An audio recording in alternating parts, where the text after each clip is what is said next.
Samhain, the OG spooky season. Long before Michael Myers, Freddy Krueger, or TikTok witches, there were the Celts, ancient people living in Ireland and parts of Europe around 2,000 years ago. For them, October 31st wasn't Halloween. It was Samhain, pronounced Samhain, the final day of the harvest and the start of winter, aka the season when everything dies. They believed that on that night, the veil between the living and the dead was thinner than a Spider-Man costume from Walmart. Ghosts could slip through, spirits could visit, and demons could, well, crash the party. So what did the Celts do? They lit massive bonfires, sacrificed animals, and wore disguises made of animal heads and skins, not for fun, but to trick the dead into thinking they were one of them. Imagine walking through a field at midnight and seeing your neighbor wearing a goat skull saying, "Don't worry, Brian, it's just tradition." If you think your Halloween costume is scary, remember the Celts literally invented Goatman core. The church tries to holify Halloween. Fast forward a few centuries, Christianity spreads, and the church is not vibing with people summoning spirits and wearing cow heads.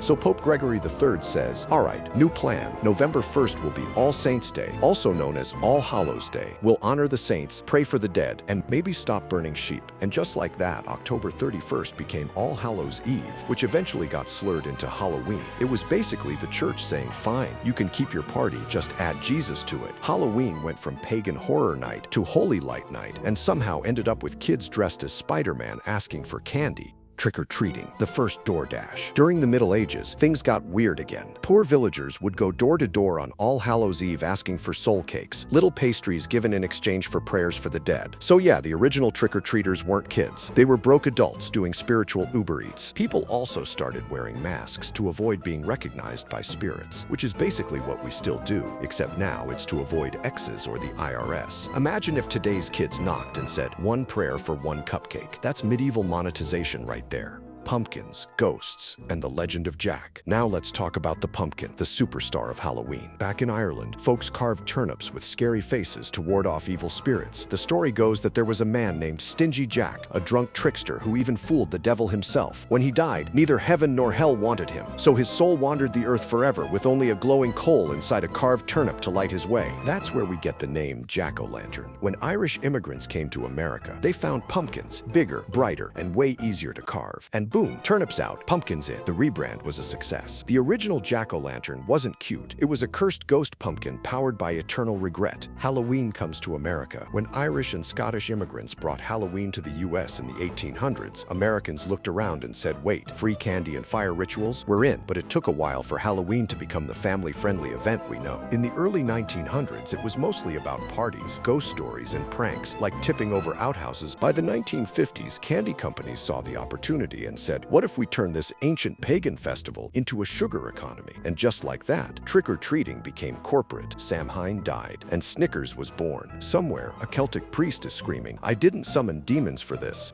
Witches, cats, and things that go bump. Halloween wouldn't be Halloween without witches, and history's got plenty of them. Back in the day, witches were blamed for everything. Bad weather, spoiled milk, and your crush not texting back. Black cats, they're evil companions. Full moon, instant panic. Today, witches are trending again. Only now they're on TikTok doing crystal tutorials and charging their iPhones with moonlight. From broomsticks to ring lights, witches have really improved their branding. Halloween myths and madness. Even with all the fun, Halloween still carries its spooky energy. Mirrors were said to show your future spouse or a ghost behind you. Candles in windows guided lost souls. And knocking on a door 3 times at midnight could summon spirits or just annoy your neighbor. The line between haunted and HOA complaint has always been razor thin. Today's Halloween. Fear, fun, and fireball shots. In the modern world, Halloween is the one night we get to be someone else or something else without judgment. It's freedom through fear, laughter through legend, and honestly the best excuse to eat 3 pounds of candy at 2 a.m. But behind all the sugar and selfies, Halloween still whispers the same ancient truth from the Celts. Death is close, life is short, so live boldly and party hard while you can. Halloween isn't just about scaring others, it's about reminding yourself you're still alive. Subscribe and follow for more ancient myth.